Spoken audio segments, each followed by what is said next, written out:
Welcome to the Forte Piano Corner in Amsterdam, in my house. It's a typically weird afternoon's weather. As you can see, can't decide whether to be sunny, torrential rain, hail, typhoon. But welcome anyway to introduce a programme of What? No Purcell? This is music from 17th century England with no Purcell at all in it. He's the great composer, of course, from that century in England, but there was a lot more music besides Purcell's music happening in England. And this programme focuses on two composers who were really important composers in the 17th century. One I'm sure you've probably heard of, the other you may not have. The two composers are John Blow and Christopher Gibbons. Now, I'll start with John Blow. John Blow was a fantastic musician. He was organist of Westminster Abbey in 1668, and he lived from 1649 to 1708, so he had a good, healthy life. He composed in all sorts of genres. He composed an opera in 1683, Venus and Adonis, for which we're going to hear a wonderful set of dances and incidental music from that production. It's a fantastic piece and it doesn't get done nearly often enough. You'll hear a typical overture in a sort of French style like à la Lully, with a fast section and a slow section alternating.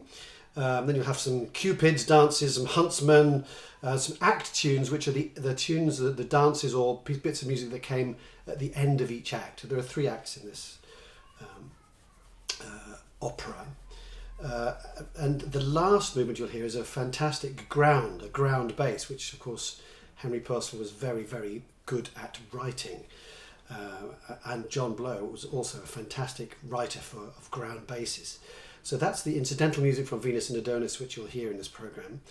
Also, the final piece you'll hear is a chaconne for strings. Again, we know Purcell's famous chaconne in G minor. This is a equally wonderful piece of music in G major by John Blow for string band, if you like, the typical scoring for this music we have in the 17th century for this kind of incidental music. So those are the pieces of John Blow you'll hear.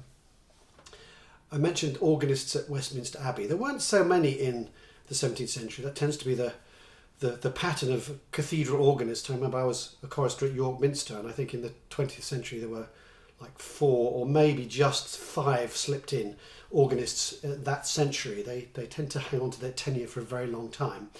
At the beginning of the century, a certain Orlando Gibbons was organist at Westminster Abbey in 1623. He died fairly shortly after that, 2 years later, and it was taken over. The organist post was taken over by a Richard Portman, which I don't know much about. I haven't heard any music by him. Thereafter, there was a break because of a certain Oliver Cromwell, so there wasn't an official organist from 1644 until 1660 and the restoration of the monarchy, when a certain Christopher Gibbons, Orlando Gibbons' son, took over the post of organist at Westminster Abbey. Now, I didn't know anything about Christopher Gibbons. I was reading Samuel Pepys one day and I came across a reference to a certain Mr. Gibbons, who was considered a great keyboard player. So I thought, this is obviously not Orlando.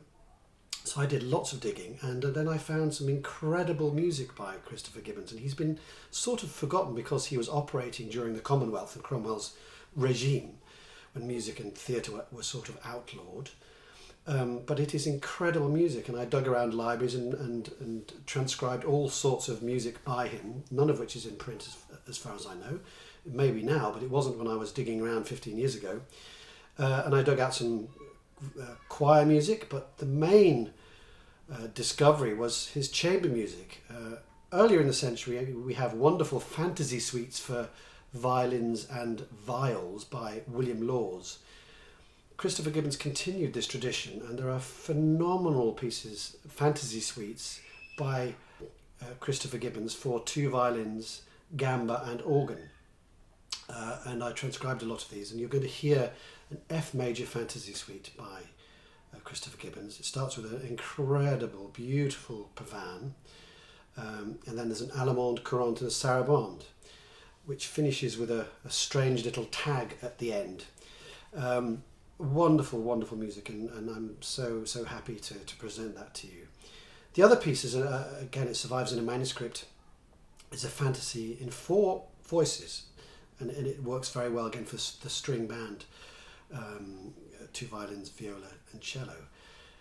The fantasy was a curious form. It really was for the composer to demonstrate his fantasy, and anything kind of went. They tend to be fairly contrapuntal, so the lines that you hear are imitated and chewed up and spat out again in different ways.